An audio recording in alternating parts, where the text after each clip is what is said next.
The future of lead export operations through Fremantle is again under threat after lead was found on the outside of several containers in Fremantle.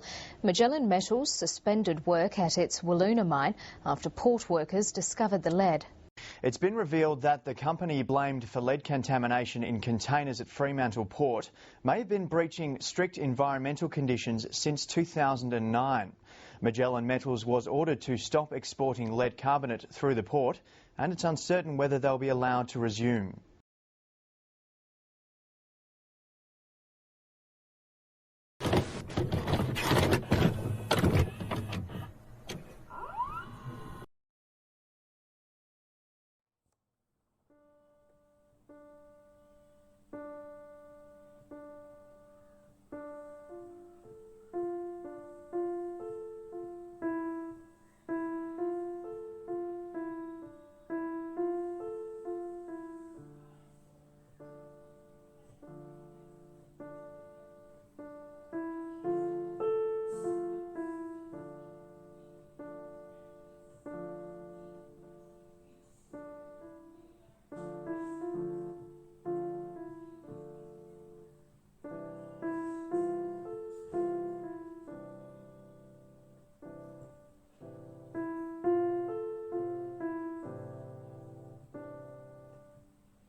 The Environment Minister has made it clear the company's export operation here is under serious threat.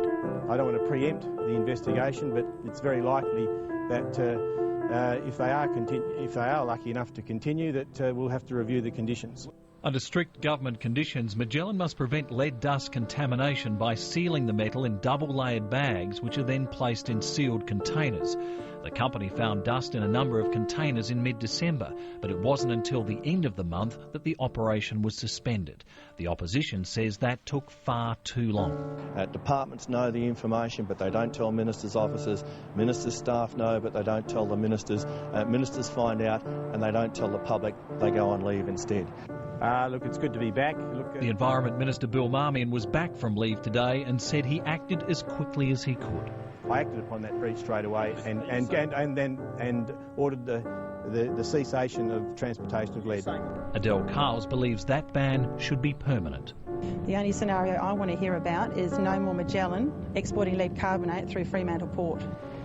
Meanwhile, the EPA still has just one sheet of paper from Magellan and a growing list of worrying questions.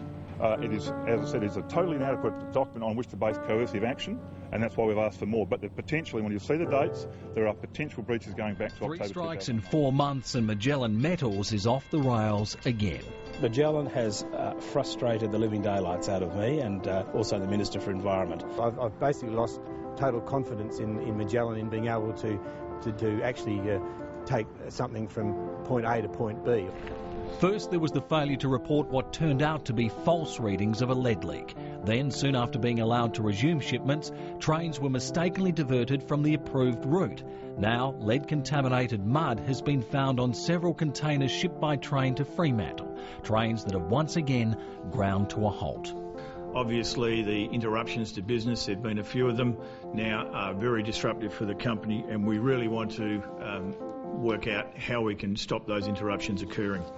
While Magellan says there's no evidence of a public health risk, the Environment Minister says shipments won't resume until an investigation by the Environmental Protection Authority is finished. If they try, I'll be using every power and I'll be seeking legal advice on what powers I can use to stop that.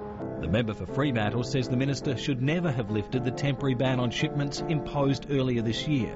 The stop order should never have come off. This just absolutely proves that.